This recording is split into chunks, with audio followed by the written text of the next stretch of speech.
Hi నేను సతీష్. ఈ ఎపిసోడ్లో కానీ ఈరోజంతా లైవ్లో కానీ ఆ ప్రియా ఆ శ్రీజ ఆ అతిని చూస్తే బిగ్ బాస్ ఏడ తెచ్చిన సంతయ్య బాబు స్వామి ఏంటి గోళమోక ఏంటి నస అర్జెంటుగా పంపించేవే బిగ్ బాస్ అని ఎంతమంది కనిపించదో ఒక మెసేజ్ అయితే పెట్టండి. ఫస్ట్ అయితే మెసేజ్ పెట్టేసేయండి. ఈ బాబాయ్ మన వల్ల కాదు అని అంత ఫ్రస్ట్రేషన్ తెప్పించేస్తున్నారు కదా. అక్కడ హౌస్ మేట్స్కి కావచ్చు, సంజనాకి కావచ్చు, మనీష్కి కావచ్చు, అలాగే ఆడియన్స్ కూడా ఇరిటేటింగ్కి brand ambassador, care of address, season 9 contestants ఎవరైనా ఉన్నారంటే వీళ్ళిద్దరు అనే ఫీలింగ్ అయిన దానికి కాని దానికి శూన్యం అంటే కయ్యానికి వచ్చేస్తూ ఉన్నారే. అసలు జాక్ అండ్ జిల్లా అయ్యారు ఇద్దరు కలిపి ఊరికే ప్రతి దానికి గొడవైనా. అక్కడ మనీష్ మర్యాద వాళ్ళ గురించి కొన్ని కామెంట్స్ చేశాడు కదా, ఆయన వీళ్ళ గురించి చెప్పిన మాటలన్నీ కంటెంట్ కోసమే, ఫేక్, కేవలం హడావిడి కోసం, కెమెరా కనబడితే మనం ఇక్కడ మాట్లాడాలి, అరవాలి, కేకలు వేయాలి అంతా. అసలు ఎందుకు వచ్చారు కామనర్స్ గలీజ్ అని చాలా కామెంట్లు అయితే చేశాడు. అవన్నీ నిజమే, కరెక్టే, మాకు అట్లాంటి ఫీలింగ్ వచ్చింది అనిపిస్తే ఖచ్చితంగా మెసేజ్ పెట్టండి. లేదు ఆ బెబ్బే వాళ్ళు చాలా చక్కగా ఆడుతున్నారు, బ్రహ్మాండంగా ఆడుతున్నారు, మంచి ఫన్ ఎంటర్టైన్మెంట్, ఏదో ఒక రోల్ మోడల్ లాగా నిలుస్తారు, అద్భుతం, వాళ్ళు అసలు అమోఘం, వాళ్ళ ఆట అదిరిపోయింది, ఎరగొట్టేస్తున్నారు అనిపించిన మెసేజ్ పెట్టండి. మరి మీకేమనిపించింది? అట్లాగే మాస్క్ మ్యాన్ గురించి చెప్పే కదా నేను, మనకి ఎపిసోడ్లో చూపించింది ఎంత ఆవకాయ అంతా, అక్కడ జరిగింది చాలా ఎక్కువ జరిగింది. నాకున్న అప్డేట్ ప్రకారం ఆయనైతే నా వల్ల కాదు, నేను ఇంక ఉండను. ఇప్పుడు సాధారణంగా మీరు ఎప్పుడైనా గమనించారా, ఒకవేళ ఇలా ఏదైనా హెల్త్ ఇష్యూ వచ్చినా సరే బయటకు వచ్చాక వేరే వాళ్ళకి ఇలాగ అసైన్ చేయడం చెప్పడం చేస్తాడు బిగ్ బాస్, పెద్ద వయసు వాళ్ళకి అట్లా. కానీ అక్కడ ఆయన ఉండగానే ఆ రామురాదుని పిలిపించి 1-2 సార్లు హెచ్చరించి ఆయన్ని జాగ్రత్తగా చూసుక బాధ్యత నీదని చెప్పి మరీ పంపించారు. ఇంకా ఎక్కువే జరిగింది. ఆయన బాగా ఏడ్చేసి నా వల్ల కాదు, నేను ఉండను, నేను వెళ్ళిపోతాను, వీళ్ళందరినీ సొసైటీలో చాలా చూసి వచ్చా, అంతకు మించి ఇక్కడ ఉన్నారని లెక్క చాలా హర్ట్ అయిపోయాడు. నేను ఇదే నిన్న మొన్న ఒక వీడియో పెడితే చాలామంది అడిగారు, లేదు సార్ ఎప్పుడు చూపించారు, లైవ్ లేదు, ఎపిసోడ్ లేదు, మీరు ఏమైనా క్రియేట్ చేస్తే. ఎందుకు క్రియేట్ చేస్తా, అక్కడ వచ్చిందే చెబుతా. ఇంకా చాలా చాలా వస్తూ ఉంటాయి. గత సీజన్లో ఒక సీజన్లో ఒక చిన్న పాము పిల్ల కూడా సరదాగా కంటెస్టెంట్ లాగా ఎంట్రీ ఇచ్చింది జస్ట్ ఆ బార్డర్లోకి. ఇలాంటి చాలా వస్తాయి, కానీ అన్నీ కాకుండా కొన్ని ఇంపార్టెంట్వి, ఇంట్రెస్టింగ్గా ఆడియన్స్ కొనివే నేను చెబుతా. అలాగనే మళ్ళీ లేనిపోయిన హంబక్ హైప్ ఇచ్చేసి హడావిడి అయితే ఉండదు. సరే మరి మీకేమనిపించింది? ఆ టాపిక్ వైజ్ అయితే మాట్లాడుకుందాం. ఫస్ట్ ఈ ప్రియా శ్రీజ మాత్రం ఈ సీజన్కి ఎట్లా తయారయ్యారంటే, అక్కడ సంజన ఏం చెబుతూ ఉంది, చాలా అప్డేట్స్ అయితే ఉన్నాయి. ఆ ఫుడ్ గురించి కావాలంటే, ఎక్స్ట్రా ఫుడ్ కావాలంటే నా అప్రూవల్ తీసుకోండి కెప్టెన్గా అనింది. ప్రియాతో డిస్కషన్ చేస్తే చెబుతాననింది తప్ప నా మాటే వినండి, ప్రియాను పక్కన పెట్టేయండి అనలా.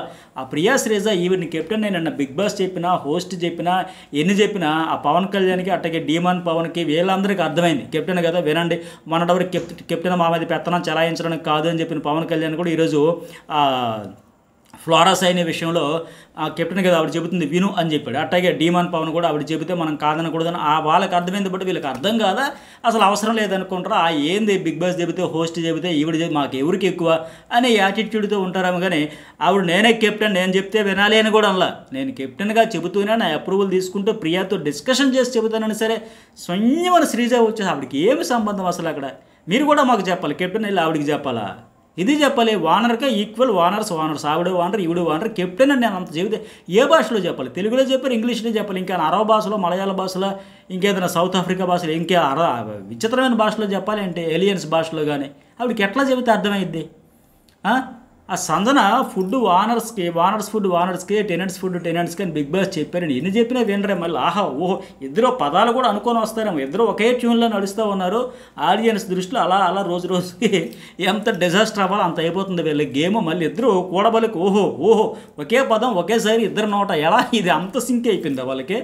ఆవిడకి రైట్ ఉంటుందని చెప్పేసి ఏ మాట వినరు. లాస్ట్కి ఆవిడ సంజన తలబట్టుకుని వీళ్ళకి ఎలా చెప్పాలి బిగ్ బాస్, అంత ఎంటర్టైన్ చేసి అంత కంటెంట్ ఇచ్చిన ఆవిడ కూడా బాబాయ్ నా వల్ల కాదు వీళ్ళతో వేగలేని మాదిరిగా అక్కడ ఆవిడ కావచ్చు, ఇక్కడ ఈవిడ కావచ్చు. దీనికి అంతా ముందు కూడా, ఈ సిచ్యువేషన్కి అంత ముందు కూడా నైట్ అయ్యింది. ఆ మనీష్కి, శ్రీజ, సంజన వీళ్ళందరూ గొడవకు ముందు. ఎందుకంటే ఆయనకి రెస్పాన్సిబిలిటీస్ లేవు, పని చేస్తామంటూ ఒప్పుకోరు, పోనీ పర్యవేక్షిస్తానన్నా ఒప్పుకోరు. ఆయన ఏమన్నాడు, వానరా ఏదో నాకు టైం పాస్ అవ్వాలి, నేను కూడా ఏదో ఒకటి ఇనిషియేట్ తీసుకుంటా, ఏదో ఒకటి చేస్తాలే, ఈ ఫుడ్కి ఒక స్టాకిస్ట్ ఉండాలి, పెట్టాలి, ఆ ఫుడ్ అప్పుడు ఇంకా వాళ్ళు దొంగతనం వీళ్ళు దొంగతనం ఈ పంచాయతీ ఉండదు. ఇప్పుడు కెప్టెన్గా నాకు ఒక బాధ్యత చెప్పాడు కనుక బిగ్ బాస్, ఎవరి దానికి ఫుడ్ వెళ్ళాలన్నారు కనుక నేను ఒక స్టాకిస్ట్ని పెట్టుకుంటే ఆయన అబ్జర్వేషన్ చేస్తాడు, ఆయన కూడా మానిటరింగ్ చేస్తాడంటే ఆయన చూస్తాను అన్నాడు. అబ్బే నువ్వు వానరవి, నువ్వు చేయకూడదు అన్నారు. సరే అప్పుడు నేను అసిస్టెంట్ కుక్గా వస్తాను, పర్యవేక్షిస్తాను, అక్కడ ఏమైనా వాళ్ళకి పప్పు, అబ్బే అది కూడా కుదరదా, వీళ్ళకి ఏం నొప్పి, వీళ్ళు ఎటు పని చేయరు, చేస్తామన్నాడు కూడా చేయనివ్వరేంటి, వాళ్ళు చేయకూడదని చెప్పారా? వాళ్ళకి నచ్చింది చేసుకుంటామంటే ఏమంట, షేరింగ్ కూడా చేసుకునేవారు ఏమీ ఒప్పుకోరు. అసలు ప్రతిదానికి మేము పెంట చేయాలంతే. మళ్ళీ అక్కడ గొడవ చూసారు, స్టాకిస్ట్ ఎవరు, ఫుడ్ మానిటర్ మీరుంటే మీరు ఏం రెస్పెక్ట్ ఇచ్చారు? ఇప్పుడు కెప్టెన్కి ఏమైనా శ్రీజ అడగడం, ఫుడ్ మానిటర్ నా బెస్ట్ ఫ్రెండ్, నా దోస్త్ జాన్ జిగిరి ప్రియాకి, ఆ మానిటర్కి, ఆ పదవికి ఏమైనా మీరు రెస్పెక్ట్ ఇస్తున్నారా అని ఆవిడని అడుగుతుంది కదా శ్రీజ అక్కడ. మరి ఈవిడ కెప్టెన్కి నేను నాగార్జున గారు చెప్పాక, బిగ్ బాస్ చెప్పాక మీరే సుప్రీం, ఈవిడేం రెస్పెక్ట్ ఇస్తుంది అంటే మేము ఎందుకు చెప్పాలి? మేము ఎంత ఆల్రెడీ చాలా సీజన్లో చూసేస్తాం, ఈ సీజన్ గెలిచేస్తాం, మా ఇద్దరిలోనే ప్రియా నేను మా ఇద్దరిలోనే రన్నరు వినరు అనే ఫీలింగ్లో ఉన్నట్టుందా? చాలా ఇలాంటి జుజిబి మీరు చెప్పేది ఏందనే యాటిట్యూడ్ కనిపిస్తుంది అక్కడ. సో ఆయన ఖాళీగా ఉన్నాడు కనుక నేను చేస్తానని కెప్టెన్ కూడా చెబితే వీళ్ళు కూడా చేస్తానంటే వినరే, వినిపించుకోరా శ్రీజ. మళ్ళీ నేను ఫుడ్ స్టాక్ ఇష్ట అవుతా, మా ప్రియాకి తీసేస్తారా? ప్రియా నీ పదవి పోయింది, నీ పదవి ఓడగొట్టేస్తున్నాడే, నువ్వు ఖాళీగా ఉన్నావని చెప్పి ఆవిడ పనం ఎలా లాక్కుంటావు, దొంగతనం చేసి తీసుకుంటావని మాదిరిగా అంటుంది. నీకు అవసరమా, నువ్వు ఎలా తీసుకుంటావని చెప్పి. అంటే ఏంటి, ప్రియా ఫుడ్ మానిటర్గా ఉంటే ఈవిడికి కూడా ఫుడ్ సఫిషియెంట్గా కంఫర్ట్గా ఏం తీసుకున్నా తిన్నా ఎక్కువ తక్కువైనా అటు ఇటు అయినా ఏమో అడగదు పట్టించుకోదని కావాలని మెయిన్ ఆ ఫుడ్ జోనర్ నుంచి వేరే వాళ్ళు వేలు పెట్టకూడదంట. భరణే వచ్చారని ఎంత ఫీల్ అయిపోతున్నారో తెలుసు ప్రియా వాళ్ళ లైవ్లో, ప్రియా శ్రీజ. అప్పటికి మళ్ళీ శ్రీజ సర్లే ఏం చేస్తాంలే, మనకు లాస్ట్ వీక్ బెనిఫిట్ వచ్చింది, ఈ వారం అతనికి బెనిఫిట్ వచ్చింది అనుకుని అంతలా అల్లాడిపోతా ఉన్నారే. ఇంకా పర్మనెంట్ వానర్స్ మేము అన్నట్టుగా. ఫైనల్గా సీజన్ అయిపోయేసరికి కప్పుతో పాటు ఈ బిగ్ బాస్ హౌస్ కూడా వాళ్ళకే ఇచ్చేస్తారు, మీరే పర్మనెంట్ వానర్స్ అనుకుంటున్నారు. ఇంత అర్థమే కావట్లేదు నాకైతే. తీసుకోరు ఆ అబ్బాయి, మనీష్ మర్యాద చేస్తానంటే ఒప్పుకోరు. నీకు పని లేదు కాబట్టి వేరే పని దోచుకుంటావా అని అంటూ ఉంటుంది ఆమె. మరి నీకుందిలే పెద్ద పని అరవడమే కదా అనేసి అంటే అది కరెక్టే. అరవడం గొంతెత్తి అరవడమే పనిగా పెట్టుకుంది. ఇంకా మళ్ళీ ఆయన ట్రిగ్గర్ చేసి నీ పని ఆడవడం కాదంటే ఎమోషన్ అది, దానికి కూడా అంత ట్రిగ్గర్ చేయడం అంటే ఒక అబ్బాయి అక్కడ అబ్బాయి కావచ్చు అమ్మాయి కావచ్చు ఏడుస్తున్నారంటే కొద్దిగా ఎమోషన్ కదా. సో దాన్ని కూడా మళ్ళీ ట్రిగ్గర్ చేసి ఆ ప్రియాని రెచ్చగొట్టి నీ రోజులు ఆయనకి ఇచ్చేస్తుందంట. చూడు నీకే పని లేదా, ఆయనకి పని తీసుకున్నాడంట. ఏంటో వీళ్ళ విధానాలు అంటే ఆడియన్స్కి ఎలా రీచ్ అయిపోయి ఏ యాంగిల్లో కనెక్ట్ అయిపోద్దాం అనుకుంటున్నారో, ఎంటర్టైన్మెంట్ ఉండదు, ఒక ఇన్స్పిరేషన్గా ఒక స్కిట్ చేసింది లేదు, లేకపోతే ఇంకోటి రోజు ఏం చేశారా అంటే తెల్లారి నుంచి రాత్రి వరకు లైట్లు వేసి నుంచి లైట్లు ఆఫ్ చేసేంత వరకు ప్రతి దాంట్లో వేలు పెట్టడం, నోరేసుకుని అరవడం, వాగడం, ఇంతే పంచాయితీ. ఆ సంజన కెప్టెన్ కాదు, కరివేపాకు, ఇదే యాటిట్యూడ్. రేపు పొద్దున్న వీళ్ళు కెప్టెన్లు అవ్వకపోతారా? ఆ సంజన చుక్కలో ఇంతకు పదింతలు చూపిస్తుంది. అప్పుడు ఎవరికి చెప్పుకుంటారు వీళ్ళ ఫ్రస్ట్రేషన్, వీళ్ళ బాధ అంతా? ఎందుకు వినాలి? నీవు నేర్పిన విద్య నీరజాక్ష అయిన మాదిరిగా వాళ్ళు కూడా చేస్తారు. ఇంకా అలాగే మనీష్ మరి అది ఏడుపు కూడా. అందుకే ఇవేంటి వీళ్ళు అసలు, నేను గేమే ఆడట్లా అసలు, మీ రూమ్లో బెడ్ ఖాళీగా ఉంటే నేను అక్కడికి వచ్చేస్తా, ఎన్ని మాటలు అంటున్నాడంటే ఎంత బాధ వచ్చేసింది ఆయనకి. ఇడియట్స్, సెల్ఫిష్, రూత్లెస్, గలీజ్ కామనర్స్, చిల్లర పంచాయతీలో రెస్పెక్ట్ లేదు, కెమెరా వస్తే అరవాలి అంతేనా, నోరేసుకుని పడిపోవాలి, నాకు నోరు లేదా, గలీజ్ మార్కు కామనర్స్గా వచ్చారంటే ఆయన అంత లెక్క ఫ్రస్ట్రేట్ అవుతున్నాడంటే ఆడియన్స్ కూడా అట్లాంటి ఫీలింగ్ ఏమొచ్చినా సరే ఖచ్చితంగా మెసేజ్ పెట్టండి. వరస్ట్ కామనర్స్ జెన్యూనే కాదు ఫేకు ఎన్ని. అట్టగా నెక్స్ట్ వన్, హరీష్కి అయితే కన్ఫెషన్ రూమ్కి రండి అని పిలుస్తారు కదా బిగ్ బాస్. నేను స్టార్టింగ్లో చెప్పినట్టుగా చాలాసేపు అయితే ఆయన బాధపడ్డాడు. చాలా స్ట్రాంగ్ పర్సనే, కానీ ఆయన ఒక మాట చెప్పారు కదా, ఇప్పుడు డిప్రెషన్ నుంచి బయటకు వచ్చానంటే ఒక 8 ఏళ్ళ నుంచి ఈ షో మీద గౌరవంతో ఛాన్స్ వచ్చిందని వచ్చా కదా, బట్ ఇది నాకు చాలా అవకాశం ఇచ్చినందుకు హ్యాపీ అని. అయితే బయట ఉన్న ఫేక్ సొసైటీ ఎక్కడా ఉంది, ఈ ఫేక్ పీపుల్ మధ్య ఉండలేకపోతున్నాను అని చెబుతా ఉన్నాడు. Red flower accept. బట్ ఈ తనుజ, భరణి, ఎమ్మెన్యేలు, ఆడోళ్ళ టాపిక్ మీద అన్నింటి మీద ఆయన బాగా హర్ట్ అయిపోతా మనసుకు తీసుకుంటా క్యారెక్టర్ అసాసినేషన్ అనేది పెద్దగా పోర్ట్రే అయిపోయి ఉంటుంది, బయటకు రాంగ్ వెళ్ళిపోయింది అని అది ఇప్పుడు ఆయనకి మనసుకు పట్టేసింది. అయితే ఇక్కడ బిగ్ బాస్ అయినట్టుగా ఇల్లు కూడా సొసైటీ లాగా నేర్పిస్తుంది అని చెబుతూనే ఆయన ఎంత డల్ అయిపోయాడు, లో అయిపోయాడు అంటే ఆల్రెడీ ఇక్కడ డిప్రెషన్ స్టార్ట్ అయిపోయింది, ఒత్తిడి తీవ్రంగా పెరిగిపోతుంది. ఎందుకంటే చిన్న విషయాలు కూడా బ్యాగేజ్ క్యారీ చేస్తుంది. వదిలే నవ్వుతూ బతకరాని మాదిరిగా నవ్వుతూ ఆడతా పాడతా చిల్ అవుతూ ఆ నామినేషన్లో వచ్చినప్పుడు పాయింట్లు పెట్టుకో, ఇంకేమైనా మంచి వ్యాలిడ్ పాయింట్లు ఉంటే డిస్కషన్లు ఉంటే వరస్ట్ బెస్ట్ అంటే పెట్టుకుని ఆటను ఫస్ట్ నువ్వు ఎంజాయ్ చేస్తూ అట్లా ముందుకు పోవాలి. కానీ ఇతడుకున్న సమస్య ఏంటంటే ఆయన బాగా డల్ అయిపోబట్టే బిగ్ బాస్ ఆయన పిల్లాడిని ఎవరు రామురాధుని పిలిచి బాగా జాగ్రత్తగా చూసుకోవాల్సిన బాధ్యత నీదని కన్ఫెషన్ రూమ్లో కూడా రామురాధుని పిలిచి దగ్గరుండి పంపించారు. ఇక్కడ చూపించింది చాలా తక్కువ, ఇంకెక్కువే జరిగింది. అంతలా ఆయన అల్లాడిపోయారు. అయితే ఇక్కడ ఆయన మనకు కూడా చెప్పాడు చాలా సందర్భాలు, ఇంటర్వ్యూ కావచ్చు, హౌస్లోకి వచ్చా కూడా చెప్పింది ఏంటంటే సొసైటీతో 8 ఏళ్ళు డిస్కనెక్ట్ అయిపోయాడు ఆయన. సో ఇప్పుడు 8 రోజుల్లో కూడా సేమ్, అక్కడ 8 ఏళ్ళు సొసైటీలో డిస్కనెక్ట్ అయిపోతే ఇక్కడ 8 రోజుల్లో కూడా సేమ్ డిస్కనెక్ట్ అయిపోయాడు.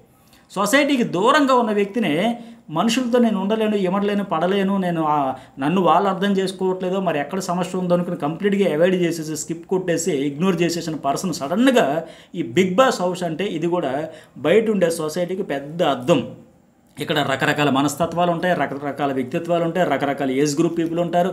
దేశంలో వివిధ ప్రాంతాల్లో వివిధ ప్రొఫెషన్స్లో వివిధ ఏజ్ గ్రూపుల్లో వివిధ మనస్తత్వాలు ఉండే వాళ్ళు అన్నింటిని కలబోసి వడబోసి తెచ్చి పెడతారు. ఇక్కడ బయట ఉండే సొసైటీకే ఒక పెద్ద అర్థం ఇది.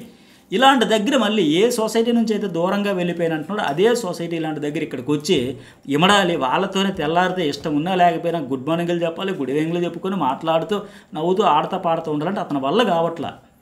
ఇప్పుడు సొసైటీలో కూడా ఏంటి, ఆఫీస్ వర్క్ లేదా ఆఫీస్ వర్క్ కొలీగ్స్ లేకపోతే ఇంటి దగ్గర నలుగురు ఐదుగురితో మీరు విజయవాడ కావచ్చు, విశాఖపట్నం కావచ్చు, హైదరాబాద్, బెంగళూరు, ముంబై, కర్నూలు, కడప, నెల్లూరు ఏదైనా కావనియండి, ఒక చుట్టుపక్కల కాలనీలోనో మీరుండే వీధిలోనో ఒక 4-5 కుటుంబాలతో మీ ఫ్యామిలీస్తో ఎలాగా కొంతవరకు మాటలు ఇవన్నీ ఉంటాయి.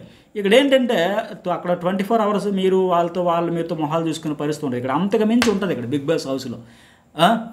ఒక టైం తెలియదు, మీకు నచ్చిన ఫుడ్ తిందామన్నా ఆ ఫ్రీ హ్యాండ్ ఉండదు. సో అందరితో కలుపుకుంటూ సర్దుకుంటూ చూసేస్తున్నట్టుగా వెళ్తూ అదే దాన్ని ఎంజాయ్ చేసుకుంటూ పోవాలి. కానీ ఏ సొసైటీతో అయితే 8 ఏళ్ళు ఆయన దూరంగా డిస్కనెక్ట్ అయిపోయినాడో అలాంటి సొసైటీతో మళ్ళీ 24 hours వాళ్ళతోనే ఇష్టం ఉన్నా లేకపోయినా కలుపుకుంటూ వెళ్తూ మాట్లాడుతూ ఉండాలంటే కష్టం అయిపోతుంది ఆయనకి.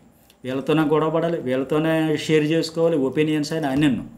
ఇప్పుడు మనీష్ మర్యాద చెప్పినట్టుగా నెగిటివ్ ఫీడ్బ్యాక్ అట్లా కాదు సార్, మీరు ఇది కొద్దిగా బెటర్గా చూసుకుంటే బెటర్ అంటే తీసుకోలేకపోతా ఉన్నాడు. అట్లాగే ఓటమిని కూడా తీసుకోలేడు అని ఆ శ్రీజ టాస్క్ గెలిచిన తర్వాత ఇతను ఓడిపోయిన తర్వాత అర్థమయ్యింది.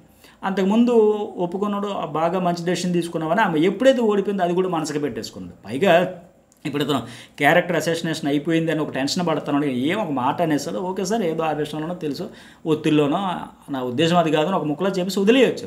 ఇతను ఇంకా డ్రాగ్ చేసి రోజు దాని గురించి పోట్రా చేసి దాని గురించి డిస్కషన్ పెట్టి దాని గురించి పాయింట్అవుట్ చేసి ఈ నామినేషన్లో కూడా అదే ఇష్యూ చెబితే ఇంకా అది అలా క్యారీ అవుతూ ఉంటుంది. అక్కడ వదిలేయి. ఏదో ఒక కథ ఉంటుంది, పిట్ట కథ. బౌద్ధ గురువులు శిష్యులతో కలిపి అడవి దాటుకుంటూ వెళ్తే ఒక నది దాటగానే ఒక అమ్మాయి అక్కడ ఉంటే ఆ నది ఆడడానికి ఆవిడ భయపడుతూ ఉంటే వీపుని ఎక్కించుకొని అవతల గురువు గారు దించేస్తూ తర్వాత వెళ్ళిపోతూ ఉంటే ఆ పిల్లలందరూ స్టూడెంట్స్ అందరూ బౌద్ధ భిక్షు తన శిష్యులందరూ గురువుగారు ఏంటి మనం సన్యాసులం కదా, ఆడవాళ్ళని ముట్టకూడదు కదా, అమ్మాయిలు ముట్టకూడదు కదా, మీరు ఏకంగా ఆవిడ మోసుకుంటూ వచ్చి దించేశారంటే గురువుగారు పక్కపక్కన అరే నేను ఆ అమ్మాయిని తీసుకొచ్చి దించేశాను, నేను దించేసిన వెంటనే ఆమె నది దాటించేసాను, సాయం చేశాను, నది అవతలకి తీసుకొచ్చి ఇక్కడ దించేసాను, నా బరువు దిగిపోయి ఆవిడ వెళ్ళిపోయి నేను వచ్చేసాను. నాకు ఇంకేం మనసులో లేదు, ఆ ఆలోచన కూడా లేదు. బట్ మీరేంటంటే ఇంకా బరువు మోస్తున్నారు. అందమైన అమ్మాయి, వయసులో ఉన్న అమ్మాయి, గురువుగారు ఎత్తుకొచ్చారు, టచ్ చేశారు, వీపు మీద మోసుకొచ్చారని నేను వదిలేసిన బరువు మీరు ఇంకా క్యారీ చేస్తున్నారా, మీ మనసులో అవే ఆలోచనలు తిరుగుతున్నాయి సో అని చెబితే అవునా గురువుగారు అని వాళ్ళు రియలైజ్ అవుతారు. అవునా కరెక్ట్ కదా, అది మనసులో పెట్టుకోకూడదు, ఎక్కడదక్కడ విడిచిపెట్టేయాలని మాదిరిగా. బట్ ఇతనేంటంటే చిన్న చిన్న విషయాలు అన్ని విషయాలు కూడా బ్రెయిన్లో పెట్టుకుని క్యారీ చేస్తూ ఉన్నాడు. అదే అతనికి బ్యాగేజ్ పెరిగిపోతా, ప్రెజర్ పెరిగిపోతూ ఉంది. సో లైట్ తీసుకొని ఆడతా పాడుతూ ఒక కాసేపు మెడిటేషన్ చేసుకుని అలా వెళ్ళిపోతే బెటర్. అలా ఎందుకంటే ఇక్కడ హరీష్ తర్వాత వచ్చేటప్పుడు కూడా ఆయన భరణి వచ్చి అడుగుతారు కదా, ఆ భరణి గురించి కూడా చెబుతూ ఉంటాడు. సంజన ఓవర్ స్మార్ట్ ఆడేస్తున్నాడు, సంజనతో ఆ గుడ్డులో పంచేది గురించి ఇంకా డ్రాగ్ చేయడం అవసరమా. ఆ భరణి కూడా వచ్చి 2 days నుంచి ఫుడ్ తినట్లేదంటే రండి తినండి అయినా సరే ఆయన చేతి వంట నేను తిన్నా. ఆయన వచ్చి సరే పార్ట్ ఆఫ్ గేమ్ ఇదన్నీ అవుతూ ఉంటాయి, ఎన్నో చూసి ఉంటాం కదా, నువ్వు వచ్చి ఆయన గురించి 3 ఆడవాళ్ళని బయట విన్న తర్వాత వీడియో విన్న తర్వాత కూడా వచ్చి అన్నా సరే ఆయన చేతి వంట తిన్నాం అని చెప్పేసి శ్రీజ వచ్చి ప్లీజ్ అని రిక్వెస్ట్ చేస్తే మీలాంటి వాళ్ళ మధ్య ఉండదలుచుకోలేదు అని సాండో ఇట్లా మొహం మీద చెప్పేస్తూ ఉంటా. అలాగే తనూజ గురించి డిస్కషన్, రాము వచ్చి బతిమలాడడం, ఆయన పవన్ కళ్యాణ్ వచ్చి బతిమలాడడం, ఎంతమంది వచ్చినా అయితే నా అభిప్రాయం ఏంటంటే ఆల్రెడీ ఆయనకి డిప్రెషన్ స్టార్ట్ అయిపోతుంది, ప్రెషర్ భరించలేకపోతున్నారు. వీళ్ళనంత వేగం బయటకు వస్తేనే బెటర్. ఆయన రిలాక్స్గా రీఫ్రెష్ అయ్యి ఆయనకి నచ్చిన లైఫ్లో నచ్చిన పుస్తకాలు చదువుకుంటూ రిలాక్స్ అవ్వడం బెటర్. సో కష్టం ఇక్కడ ఉంటే తట్టుకోలేడు ఇంకా ఒత్తిడి. సరే ఇంకా హరీష్ ఆ ఫ్లోరా రాముతో కూడా చెబుతారు కదా, ఇలా పోటర్ అయిపోతే నేను దేనికి వచ్చాను అని చెప్పేసి అంత పర్సనల్ తీసుకోవక్కర్లా, part of game, just light తీసుకొని వెళ్ళిపోవడం ఇంకా. అలాగే మనీష్ ఇక్కడ సంజనాతో అంటాడు కదా, వాళ్ళిద్దరు పీపులే మొత్తం ఈ షోని రన్ చేస్తున్నాడు, ఆ ఫీలింగ్లో ఉన్నారు, భరించలేకపోతున్నారు, నాకు ఇప్పుడు పీస్ఫుల్గా ఉండాలని ఉంది, ఎవరు రూల్ బ్రేక్ చేసుకున్నా నాకు ఐ డోంట్ కేర్ అనే ఇప్పుడు అర్థమైంది. ఒక వారం వాయింపు తర్వాత తల బొప్పి కట్టాక హెడ్ఏక్ వచ్చాక జెండు బాంబులు శాస్త్రీయ బాంబులు అన్నీ పూసుకునే పరిస్థితి వస్తుందని చెప్పి మనీష్కి అర్థమైంది. బాబాయ్ వాళ్ళతో భరించడం నాకు పీస్ఫుల్గా ఉంటే చాలు, ఇది నేను చెప్పా కదా ఏంది ఒక వారంకే ఎన్ని గొడవలు పనిచేయదు, ఇంకా చాలా ఆట ఉందన్న మాదిరిగా. సో ఆయనకు కూడా తత్వం బాధపడింది. అలాగే ఏమైనా కూడా శ్రీజత్ ఇలా బాడీ షేమింగ్గా అన్నాడు, అవన్నీ చెప్పుకుంటారు ఆయన గురించి, మాస్క్ మ్యాన్ గురించి వీళ్ళ గురించి ఆయన. సరే సంజన ఇక్కడ అదే ఉంటుంది, కెప్టెన్గా నా మాట ఎవరు వినట్లే అనేసి అక్కడ అందుకే చెప్పాలి రెస్పాన్సిబిలిటీ. నేను ఒక స్టాకిస్ట్ని పెడతానంటే వద్దు అవసరంలే, నేను ఉన్నా కదా ఫుడ్ ఇన్ఛార్జ్, నేను నాదే రెస్పాన్సిబిలిటీ అని ఆవిడ తీసుకుంది.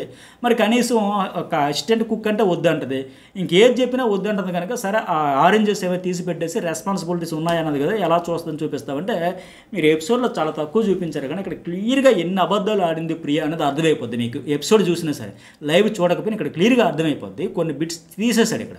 ఇప్పుడు వేరే వాళ్ళకి పెడతా అంటే విన్నప్పుడు ఆవిడ పద్ధతిగా జాగ్రత్తగా బాధ్యతగా చేయాలి, ఆ రెస్పాన్సిబిలిటీ నాది అని. కానీ ఎన్ని మాటలు మార్చేసిందంటే నన్ను కార్నర్ చేస్తున్నారు, ఇష్యూ చేస్తున్నారు అని చెప్పి ఇక్కడ ఆవిడ వచ్చి ఫస్ట్ ఏమంటుంది, ఇప్పుడే చూసా నేను వాష్రూమ్కి స్నానంకి వెళ్ళి వచ్చేటప్పుడు ఇప్పుడే చూసా ఒక అరౌండ్ 7-8 వరకు ఉంటాయని చెప్పింది. అది ఫస్ట్ అబద్ధం. అక్కడ ఉన్నవి 5 ఉన్నాయని కూడా అందరూ ఆవిడ చూడాలి. అన్నింటికంటే హైలైట్ ఏంటంటే ఆ సంజన మార్నింగ్ మీరు గమనిస్తే ఎపిసోడ్లో మార్నింగ్ 8:30 గంటలకి ఇంకా లైట్స్ వేయకముందే ఆవిడ తీసి పైన పెట్టేసింది. లైట్స్ ఎప్పుడు వేశారు, 9:15 వేశారు, వీళ్ళెవరు చూడాలి. ఆ తర్వాత ఈ ప్రియా అక్కడికి ఎప్పుడు వచ్చింది, 10:30 గంటలకి. 8:30 నుంచి 2 గంటల తర్వాత ఈవిడ అక్కడికి వచ్చి అరే నేను ఇప్పుడే స్నానంకి వెళ్ళే ముందు ఉంది అని చెప్పేసింది. ఇది పచ్చి అబద్ధం. ఆవిడ చూడాలి, ఆవిడకి తెలియదు. కాకపోతే నేను సంజన పెడతానంటే స్టాక్ ఇష్టం నేను వద్దానని కనుక ఇప్పుడు నన్ను ఫ్రేమ్ చేయడానికి, పోర్ట్రే చేయడానికి నేను ఆ కాన్సెప్ట్ని రిజెక్ట్ చేశాను కనుక నన్ను ట్రిగ్గర్ చేయడానికి ఈవిడే అందరిని ట్రిగ్గర్ చేస్తుంది. మెయిన్ ఆ సంజనాన్ని ప్రతి విషయంలో సంజనాన్ని మనీష్ని అందరిని ట్రిగ్గర్ చేస్తా ఈవిని ట్రిగ్గర్ చేయడానికంట. సో నాది రెస్పాన్సిబిలిటీ అనేటప్పుడు చూడాలి కదా, మళ్ళీ చూడకుండా ఎట్టా అబద్ధం. అక్కడ ఎంతసేపు అక్కడ భరణి, ఆ తనుజ, సంజన వీళ్ళే గుడ్డు పోయినా గుడ్డు పెంకుపోయినా ఏది పోయినా ఇంక వాళ్ళదే తప్పు, వాళ్ళే దొంగలు, వాళ్ళే దోచుకో, ఇదే యాటిట్యూడ్ అక్కడ. తనుజే లేపేసి ఉంటుంది, సంజన చేసేసి ఇదే దృష్టితో ఉన్నారు తప్ప క్లియర్గా గమనించారు కదా మీరు. 8:30కి ఆవిడ చేస్తే 9:15కి లైట్లు వేస్తే ఆ తర్వాత 10:30కి ఈవిడ వచ్చి నేను ఇప్పుడే చూసాను, నా కళ్ళ ముందు ఇప్పుడే ఉండేటండి స్నానంకి వెళ్ళి వచ్చేసరికి లేపేశారని తనుజ వైపు అనుమానంగా చూస్తుంది. పైగా కళ్ళు కనిపించట్లేదు అందరికీ, ఇక్కడ ఎవరికి కనిపించట్లేదా, అందరికీ అంటున్నది. అక్కడ ఉండే వాళ్ళందరికీ ఉన్నాం. మళ్ళీ తర్వాత ఏమో కళ్ళు కనిపించలేదు అనలేదు, కావాలని ప్లేన్ చేశారని అబద్ధం ఆడేస్తే మాట మారేస్తే తర్వాత లైవ్లో సారీ చెప్పింది చూపించారు, బట్ ఇక్కడ చూపించలే. కరెక్ట్ కాదు కదా. తనుజ అందుకు అడిగింది కళ్ళు కనబడట్లేదు ఏంటి, నువ్వేలాగో మేము అలాగే. మరి ఆవిడ కూడా చాలాసేపు వెతికింది, దొరకలే. మరి అప్పుడు ఏంటి ఎంతసేపు మరి వెతికావు కదా, ఎందుకు నీకు కళ్ళు కనబడలేదు, ఇప్పుడే కళ్ళు కనబడ్డాయి అని అంటే ఫీల్ అవుతుందా లేదా? సో ఒక మాట అనే ముందు ఆలోచించాలి. ఆవేశపడిపోయి అనేస్తాం, అవతలడికి బ్లేమ్ చేసేస్తాం, మనమే అందరిని ట్రిగ్గర్ చేసి మళ్ళీ మనల్ని చేసేస్తున్నారంటే ఆడియన్స్ ఏమైనా అమాయకులు అంటే మీరు చూస్తారు కదా, అన్నీ గమనిస్తారుగా. మళ్ళీ ఇక్కడ శ్రీజ సీన్ క్రియేట్ చేసేసి సంజనే ఉంటుందన్న డౌట్, ప్రతి దాంట్లో దూరిపోవడమే. ఆ మనీష్ ఒక్కడే అక్కడ కరెక్ట్ నేను చెప్పాల్సింది మనీష్ ఒక్కడే పర్ఫెక్ట్గా గుర్తుపెట్టి నైట్ ఉండేవి ఇప్పుడు లేవని చెప్పాడు. ఆయన ఒక్కడే రైట్ టైమింగ్ అంతా గమనించాడు, ఆయన అబ్జర్వేషన్ ఎక్కువ చేస్తాడు కదా, ఆయన ఒక్కడే పట్టాడు. ఇప్పుడు మాత్రం అబ్బే ఇప్పుడే చూశానంట. అందుకే సంజన అంత ఇరిటేట్ అయింది. అందుకే ప్రతిసారి ఏంది, నీకు నోరు లేదా, నీకు వాయిస్ లేదా, నీకు స్టాండ్ లేదా, నీకు ఓన్ మౌత్ అంటూ లేదా, ప్రతిసారి ఆ శ్రీజ వచ్చి దూరిపోతూ ఉంటుంది ఏంటి అంటే, నేను నా పాయింట్ నేను మాట్లాడతా ఎవరిని ఆపొద్దు, ఇదే గ్రూప్ గేమ్ అంటారు, ఇదే అక్కడ విషయం ఉందా, ఫెయిరా అన్ఫెయిరా, అక్కడ లాజిక్ ఏంటి, అసలు ఏంది సిచ్యువేషన్ అనుకోండా ఓకే నాకు నోరు ఉంది నేను అరుస్తాను, నాతో పాటు శ్రీజ అరుస్తుంది అనుకుంటే ఆడియన్స్ యాక్సెప్ట్ చేయరు. అలాగే ఫ్లోరా డస్ట్బిన్లో పంచేది ఏంటంటే మాట్లాడదు సందు దొరికింది, నాకు ఇదే అద్భుతం, నేను అసలు వచ్చిందే ఈ కప్పు గెలవడానికి ఉత్తమ పని మనిషి లేకపోతే ఉత్తమ వాష్రూమ్ క్లీనింగ్ అవార్డు కోసమే వచ్చాను అని లెక్క ఉంది ఆవిడ ఆట. ఊరికే తీసుకెళ్ళి పడేస్తుంటే వాళ్ళు ఇరిటేట్ ఎవరు, రీతి చౌదరి కానీ తనుజు కానీ, డస్ట్బిన్లో వద్దో పక్కనన్న పెట్టు, హౌస్ అంతా ఆ మూల ఈ మూల ఏదో మూల పెట్టాము, ఇదేం దిగ్గుహాలంటే విందే నా డ్యూటీ ఇది అంటది. మరి అప్పుడే తనుజు అడిగింది, మరి కాఫీ మగ్గు ప్లేట్లు స్పూన్లు అన్నీ తెచ్చి అక్కడ పడేస్తూ ఉంటే మరి మాకు కూడా మా సరౌండింగ్స్లో కూడా ఇదే పంచాయతీ అవుతుంది, నేను గొడవ పెట్టుకోవాలంటే పవన్ కళ్యాణ్ వచ్చేసి ఆ కిచెన్కి బాత్రూమ్కి కంపారిజన్ వద్దు, నేను రూల్స్ మాట్లాడతాను, ఫస్ట్ మీరు మధ్యలో దూరకండి అని ఎపిసోడ్లో చూపించలేదు. కానీ లైవ్లో ఫస్ట్ ఆయనే కొద్దిగా హార్ష్గా అనేసాడు ఆయన స్టైల్లో, మీరు దూరకండి నేను కూడా రూల్స్ మాట్లాడతాను. ఆ తర్వాత మళ్ళీ వీళ్ళు వచ్చిన తర్వాత ఆ డీమన్ పవన్ అలాగే ఇంకొక అమ్మాయి ఎవరు రీతు చౌదరి వచ్చి ఈ పవన్ కళ్యాణ్కి జ్ఞానోదయం హితబాధ. అరే నాయన ఫ్లోరా శైలిని ఊరికి వెనకేసుకుని ప్రతిదానికి రాకు, నువ్వే ఆవిడకి చెప్పి ట్రైనింగ్ ఇచ్చి కోచింగ్ ఇచ్చి నువ్వే చేయిస్తుంటుంది, ఏంది పంచాయతీ, బట్టలు తీసుకెళ్ళి టక్కన పడేస్తుంది, ఉతికిన బట్టలు ఇస్త్రీ అలా చక్క వేసుకుందామని చెప్పి తీసుకెళ్ళి పడేస్తుంటే ఎలా ఇరిటేటింగ్ ఉంటుంది కదా. మళ్ళీ ఉతుక్కొని ఇస్త్రీలు చేసుకుని పంచాయతీ డస్ట్బిన్లో వేసేటువంటి మరిన్ని అన్యాయంగానే వాళ్ళందరూ చెప్పిన తర్వాత అప్పుడైతే మళ్ళీ వెళ్ళి ఆ తనుజ దగ్గరికి వెళ్ళి అది కాదండి నేను అనలేదండి అని చెబితే అప్పుడు ఆవిడ మళ్ళీ కాసేపు అందరికీ చెప్పుకొని ఏంటి గోవాలని చెప్పి ఫైనల్కి నామినేషన్ కూడా తెచ్చింది. అది సరే. ఈ టెనెంట్స్కి అయితే ఇడ్లీలు వస్తే వజ్రాల్లా కనబడుతున్నాయి అంటే ఆవురు మనకు కొత్త రోజు తగిలేసరికి తిన్నారు. అట్టగే కిచిడి పంపించేసరికి ఒక ఫెస్టివలే చేసుకున్నారు. అమ్మయ్య రెగ్యులర్ సాంబార్ పంచాయతీ పోయిందిరా నాయన అని. అలాగే కాదు సంజన కెప్టెన్గా చెప్పినా ప్రియా నా మాట వినట్లేదు, కుక్కుగా టెనెంట్స్లో డబుల్ డ్యూటీ ఇష్టం లేదు. ఇప్పుడు రీతుకి ఛార్జ్ మారుద్దాము, సుమన్ శెట్టికి అట్టగే ఇంకొకరు ఆయనకి రామురాధుడికి కుకింగ్ ఇన్ఛార్జీలుగా పెడదాము, ఈ అమ్మాయిని బట్టలు ఉతికేదానికి పెడదాం అనేటప్పుడు రీతు చౌదరి కూడా పెడదామంటే ఎందుకు ఆవిడకి ఆల్రెడీ క్లీనింగ్ చేస్తుంది, ఆవిడ వంట చేసుకొని ఆవిడ చేయాలంటే కష్టం కదా, వద్దు డబుల్ డ్యూటీ వద్దు, అంత హెరాస్మెంట్ చేయడం నాకు ఇష్టం లేదని చెబితే ఇక్కడ కూడా ప్రియా డబుల్ డ్యూటీ నాకేం అభ్యంతరం లేదు, కానీ ఏం పేరంటే అంటే టెనెంట్సే ఏది చేసినా టెనెంట్సే చేయాలంట. మనీష్ ఓనర్ కనుక ఆయన స్వతహాగా స్వచ్ఛందంగా నాకు నేను చేస్తానని వద్దంట, పైగా ఆయనకి పొలలు పెట్టడం. ఇక్కడ ఆ సుమన్ శెట్టికి కూడా వీళ్ళు రెచ్చగొట్టినట్టుగా, అన్నా నీకు నాగార్జున గారు బిగ్ బాంబ్ వేసారు కాబట్టి నువ్వు అదే చేయి, ఇంకోటి తీసుకోకని ఆయనకి చెప్పడం. రామురాధు నేను చేస్తానంటే ఆయనకు వద్దాను. ఈ రీతు చౌదరికి అది కరెక్టే కదా, ఆవిడ ఆల్రెడీ క్లీనింగ్ చేస్తుంది, నడుము నొప్పి వచ్చేలా చేస్తుంది, 3 పూటలకు అడగాలి చేయాలి. సో డబుల్ డ్యూటీ వద్దనే సరే అక్కడ లొల్లి పెడతారే. ఆయన సుమన్ నేను పోనీ అసిస్టెంట్ కుక్ చేస్తానంటే వద్దంటారు. ఏంటిది వీళ్ళ ఉద్దేశం ఏంటి? సరే ఇతడు మనీష్ అసిస్టెంట్కు ఖాళీగా ఉన్నానని సరే ఒప్పుకోరు. ఇక్కడ ప్రతి దానికి లొల్లే. లాస్ట్కి ఏం చేశారంటే మరి ఎందుకు ఎమ్మెన్యేలు కూడా నాకు ఆయనకి డబుల్ ఇద్దామన్నా సార్ ఆయన నాకు అమ్మ ఇదే ఎక్కువైపోయింది నేను కొద్దులే అని చెప్పేసి ఫైనల్గా అటైతే చేంజ్ చేస్తే అక్కడ కూడా పనిచేయదు. అంటే ఎంతసేపు టెనెంట్సే చేయాలి. ఈ పాయింట్ రామురాధు నామినేషన్లో పర్ఫెక్ట్గా తెచ్చాడు. అంటే పవన్ కళ్యాణ్ విషయంలో చెబుతూ టెనెంట్స్ అంటే మీకేం బానిసలు కాదు, మీకు సేవలు చేయడానికి చాకరీ చేయడానికి మేము రాలేదని చెప్పి ఇప్పటికీ ఆ నామినేషన్ వీడియోతో అప్లోడ్ చేశా, ఆ వీడియో చూడండి. వాళ్ళ ముగ్గురు వరకు అయింది కనుక వ్యాలిడ్ పాయింట్లో పట్టుకున్నాడు ఆయన. మెజారిటీ ఆడియన్స్కి అదే ఫీలింగ్, వీళ్ళు అట్టాగే ట్రీట్ చేస్తున్నారని సో అదే మాట అయితే చెప్పాడు. సో అట్లాగా ఎంత చేసినా వాళ్ళే చేయాలంట. వానర్స్ ఖాళీగానే కూర్చోవాలి కానీ కాలు మీద కాలు వేసుకొని పని చేయకూడదు. వాళ్ళకి టైం పాస్ కాక బోరు కొట్టి ఊరికే చేద్దామన్నా వద్దంట. అలా బిందాస్ అనుభవించి రాసే లైఫ్ మంది మనకు బిగ్ బాస్ రాసి పెట్టాడు అనే యాటిట్యూడే ఉండాలి. అలాగే నెక్స్ట్ వన్, సరే వాళ్ళు ఎటు చేయట్లేదు, చేయమని ఎవరు అడగట్లే, ఈయన వచ్చి ఇనిషియేటివ్ తీసుకుంటే వీళ్ళకి ఏంది నొప్పో నాకు అర్థం కాల. సార్ ఇక నెక్స్ట్ వన్, ఇమాన్యుయల్ కామెడీ ఎంతమందికి హైలైట్ అనిపించిందో ఖచ్చితంగా మెసేజ్ పెట్టండి. ఐ లైక్ ఇమాన్యుయల్ కామెడీ అయినా సరే ఒక మెసేజ్ కూడా పెట్టండి. ఎందుకంటే అదరగొట్టేసాడు నడుము కామెడీ. ఆయన జోకులకి, ఆ అమ్మాయి రియాక్షన్స్కి, తనుజ ఎక్స్ప్రెషన్కి తనుజ నడుము గిల్లొద్దంట అని ఒక షాకింగ్ ఎక్స్ప్రెషన్. మళ్ళీ ఆ ఫ్లట్టింగ్ చేసేది, ఆయన నడుము చూపించేటప్పుడు ఇద్దరు రీతు చౌదరి అబ్బా దేవుడు ఏ పాపం చేసాం అన్నట్టుగా ఒక ఎక్స్ప్రెషన్. ఇదంతా చాలా ఫన్నీగా చాలా కామెడీగా అనిపించింది. బాగా చేస్తారు. స్పాంటేనియస్గా టైంలీ ఆ జోక్స్ కానీ అక్కడ బయట కూర్చున్న రీతు చౌదరిని ఉద్దేశించి ఈయన ఫ్లట్టింగ్గా మిస్ అవుతున్నా ఇవన్నీ చెప్పడం చాలా హైలైట్ అనిపించి. ఇక నామినేషన్లో చెప్పే కదా ఈ Tanuja first mask man same ఆ బిహేవియర్ గురించి మాట్లాడారు. నేను చాలా హర్ట్ అయ్యా. ఇప్పుడు మనం చాలాసార్లు చెప్పుకున్నట్టుగా అవే పాయింట్లు ఇంకేముంటాయి. ఆయనేమో మీ ఫుడ్ మీకు వచ్చిన ఫుడ్ ఫ్రైడ్ రైస్ చేసుకుందామని ప్రియా ఆమ్లెట్ తిని అడ్జస్ట్ అయ్యింది. బట్ మీరేమో బ్రేక్ఫాస్ట్ మరుసటి నాడు కూడా చికాగ్గా అసహనం కనబడుతుంది, చిన్నదానికి అన్నపూర్ణలా పెట్టలేకపోతున్నారు, చిన్నదానికే పంచాయతీలు అయిపోతున్నాయి అంటే ఆవిడ కూడా అంటుంది మరి మీరేమైనా తీసుకున్నారు, ఒక మాట తీసుకోలేక అందరినీ వదిలేసి మూల కూర్చొని అలిగేశారు కదా అంటే ఇప్పుడు ఆవిడ అంత అసహనం అన్నపూర్ణలాగా ఉండాలంటే ఇప్పుడు ఈయన కూడా పెద్దోడు కదా, అంతమంది పవన్ కళ్యాణ్, డిమాన్ పవన్, భరణి, రామురాధుడు, శ్రీజ ఇంతమంది వచ్చి బతిమలాడుతున్నా తినకుండా అలిగాడు కదా, మరి ఈయన తీసుకోగలుగుతున్నాడు. సో ఎవరి పాయింట్ ఆఫ్ వ్యూలో వాళ్ళకి రైట్, వాళ్ళ ఎమోషన్స్ ఆ టైమింగ్ని బట్టి ఉంటుంది. బట్ ఏదంటే మీ యాక్షన్ కానీ నా రియాక్షన్ అంటారు ఇతను, మీ యాక్షన్గా మా రియాక్షన్ అంటారు వాళ్ళు. సో మొత్తానికి బిహేవియర్, ఈ యాటిట్యూడ్ వీటి గురించే డిస్కషన్. సో మళ్ళీ ఏమంటుందంటే ఆమె మీరు అందరికీ ఉంది తినేయండి అనే సరే లేదు నేను తిన్నాను వాళ్ళకి పెట్టేయండి అంటారు, మళ్ళీ నేను తింటాను ఉంటాను అంటారు. లైవ్లో చాలా ఎక్కువ జరిగింది. కానీ సో మొత్తానికి ఆ ఫుడ్ చుట్టూలో వెళ్ళే చిన్న విషయమే అది క్యారీ చేస్తున్నారు. కొత్త పాయింట్లు కొత్త విషయాలు చూసుకోవట్లే ఇంకా మిగతా వాళ్ళతో కూడా గేమ్ ఆడాలని ఈ వారానికైతే ఇదే టాపిక్ వీళ్ళదైతే కంటిన్యూషన్ అయిపోయి ఆయన డట్టి రియాక్షన్ అని ఆపండి అని ఆవిడ కూడా కసురుకోవడం వల్ల ఆయన కూడా హర్ట్ అవ్వడం. సో ఇదే ఫుడ్ చుట్టే వెళ్తారు. ఇక తర్వాత తనుజ రెండో పర్సన్ ఎవరు ఫ్లారా మంచి పాయింట్లో చెప్పింది, 3 పాయింట్లు చెప్పింది కదా. ఫ్రీ బర్డ్ అంటే ఫీల్ అయిన వాళ్ళు సంజనాకి అంత పెద్ద వర్డ్ వల్గర్ వర్డ్ ఎట్లా మాడతారు, అది తప్పే కదా. ఫ్రీ బర్డ్కి ఆవిడ అంత గింజుకుంటే బయటికి చెప్పలేంది, ఆడియన్స్ చూపలేంది ఆ మాట మళ్ళీ నాగార్జున వచ్చేటప్పుడు సంజన చెప్పేంత వరకు వాళ్ళకి తెలియలేదంటే ఎంత పెద్ద మాట అనింది, మరి తప్పేగా. రెండోది షాంపూ కండిషనర్ మిక్స్ చేసేసి వాళ్ళు అల్లాడిపోరా ఆ హెయిర్ గురించి అసలే టెన్షన్ ఏంది, లైట్లు ఉన్నాయి ఇందువల్ల పోతుందా, ఫుడ్ వల్ల పోతుందా, వాటర్ వల్ల పోతుందా, అసలే గ్లామర్ ఫీల్డ్లో ఉన్నాం, హెయిర్ అంత జాగ్రత్తగా చూసుకోవడానికి ఫీలింగ్ ఉంటుంది కదా. సో అట్లా అదొకటి. ఇంకోటి ఏంటంటే ఇంత స్టార్టింగ్లో చెప్పినట్టుగా వాళ్ళ సరౌండింగ్స్లో ఉండేవంతా డిస్టర్బెన్స్ ఉంటుంది, వాళ్ళు సీన్ చేయట్లే. ఇప్పుడు ఊరికే పెద్ద గొడవ, మీరు టవల్ పెట్టారు, మీరు ఇక్కడ ఇది పెట్టారు, అది ఈ లొల్లి. ఆవిడేమో మా ఫ్రీ బర్డ్ మీ ఇష్యూ కాదు, షాంపూ కండిషనర్ మీ ఇష్యూ కాదంటే హౌస్లో జరిగేది అందరికీ ఇష్యూయే. మాట్లాడితే హౌస్ హార్మోని దెబ్బతింటుంది అంటున్నారు కదా.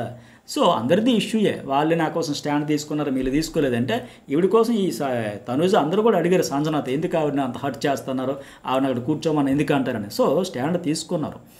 నెక్స్ట్ వన్ 2 మనీష్ భరణి విషయంలో ఇతను చెప్పిన పాయింట్లు ఎంత సిల్లీ పాయింట్లు అంటే ఎక్కువ ఊహించుకుంటున్నాడు ఈయన 100%. నాట్ ఓన్లీ భరణి విషయంలో కానివచ్చు, ఆ అమ్మాయి ఎవరు రీతు చౌదరి విషయంలో ఇతను చెప్పిన పాయింట్లో రీతు చౌదరి విషయంలో కొన్ని కరెక్ట్ కొన్ని మాత్రం కంప్లీట్గా రాంగ్, గొడవలు పడుతున్నాయి. ఇద్దరు కలిపి ఒకేసారి చెప్పేద్దాం.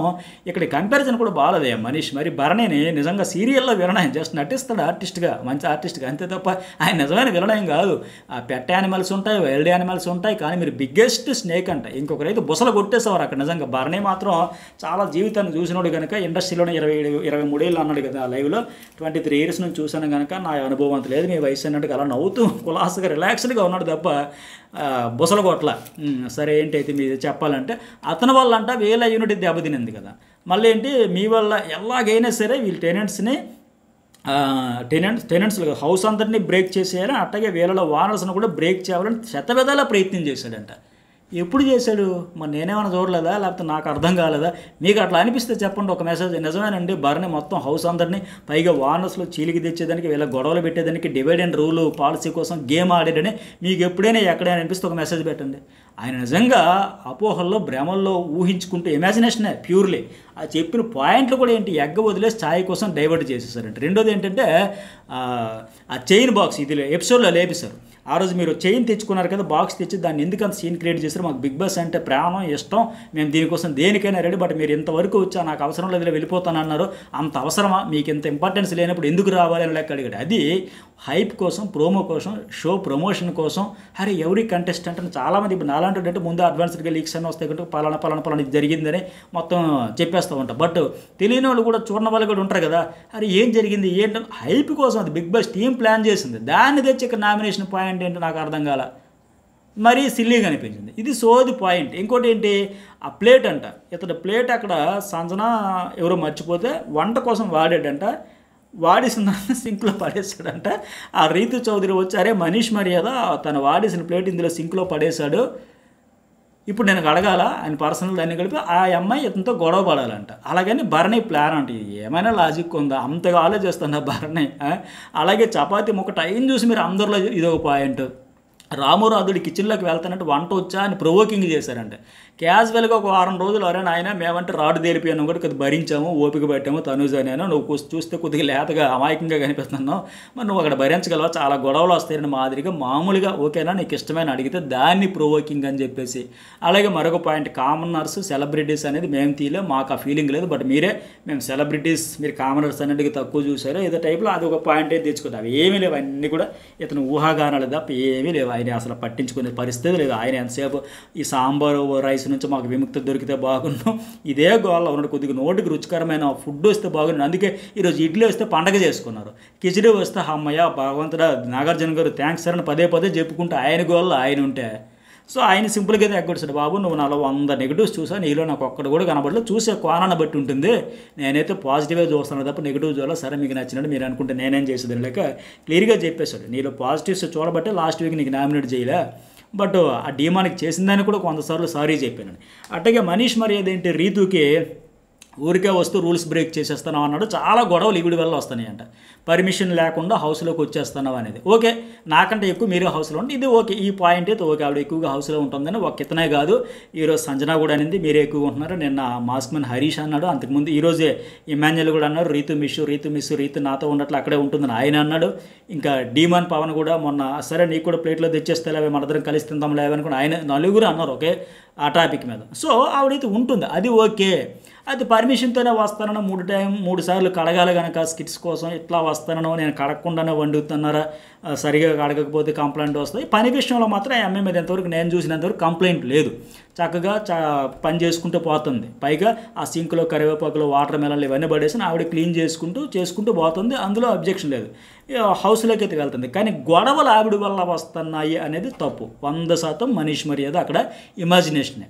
అందుకే ఆ అమ్మాయి అన్నట్టుగా మైండ్లో 100 క్రియేట్ చేసుకుని మ్యానిపులేట్ చేసి ఎలా ఈ చెత్తంతా పక్క వాళ్ళ మీద వేసేద్దామని మాదిరిగా ప్యూర్లీ అతడు ఇమాజినేషన్. ఆయనే అన్నాడు కదా తన కామనర్స్ గురించి, ఆయనకేమో నెగిటివ్ తీసుకోడు, వీళ్ళిద్దరేమో ఎంతసేపు కెమెరా ఉంది గొడవ పడాలి, నోరేసుకుని పడిపోవాలి, కంటెంట్ అవ్వాలి, ఫేకు, అసలు చిల్లర గలీజు, అసలు చిల్లర పంచాయతీలను ఆయనే ఇరిటేట్ అయిపోయి వాళ్ళే తెల్లారు లేచిన నుంచి ఒక డామినేషన్ కోసం లేకపోతే కంటెంట్ కోసం ఇలా గొంతు చించుకుంటే తప్ప మనం ఇక్కడ సర్వైవ్ కావాలేమో అని ఒక దిక్కుమాలిన ఆలోచనతోనే ఏమో తెలియదు. కానీ వాళ్ళు లొల్లి పెట్టుకొని వాళ్ళకి అసలు అండర్స్టాండింగ్స్ లేక ఇదైపోయి ఈవిడ గొడవలు పెట్టేస్తుంది, భరణి గొడవలు పెట్టేస్తున్నాడు. ఇది 100% తప్పు. ఇది నేను చెప్పింది రైట్ అనిపిస్తే మీరు ఖచ్చితంగా మళ్ళీ ఏం చేయాలి, ఒక మెసేజ్ పెట్టండి, అలాగే లైక్ కూడా కొట్టండి. ఇక నామినేషన్ షిట్ అని అట్టని అదని ఇదని రకరకాలు వెళ్ళిపోయింది ఆవిడ తిరిగి ఆయన అయితే నేను లెవెల్కి దిగిననే మరి హీట్ ఆఫ్ మూమెంట్లో ఆవిడ వచ్చి అనేసింది తప్ప ఆవిడకి అనాలని లేదు. సో పైకి ఇంకో కామెడీ ఏంటంటే ఆయన సంచాలకుడిగా చేసినప్పుడు డైవర్షన్ కోసం ఏమిటంటే అందరూ లేచి గోల చేశారంట. సో ఇది కరెక్ట్ కాదు కదా. అందుకే నా మనసులో దూరేవా, నేను డైవర్షన్ కోసం సంచాలకుడికి చేసిన డైవర్షన్ కోసం చేస్తారు, కుదిరితే తను గెలవాలని కొన్ని కంటెస్టెంట్కి సపోర్ట్ చేస్తారు, లేదంటే సైలెంట్గా ఉంటారు కదా. సో ఇవి ఎపిసోడ్ హైలైట్స్. మరి మీకేమనిపించింది మెసేజ్ పెట్టండి. Journalist Satish and news ball 2 channels కూడా సబ్స్క్రైబ్ అయితే చేసుకోండి, లైక్ చేయడం అయితే మర్చిపోకండి.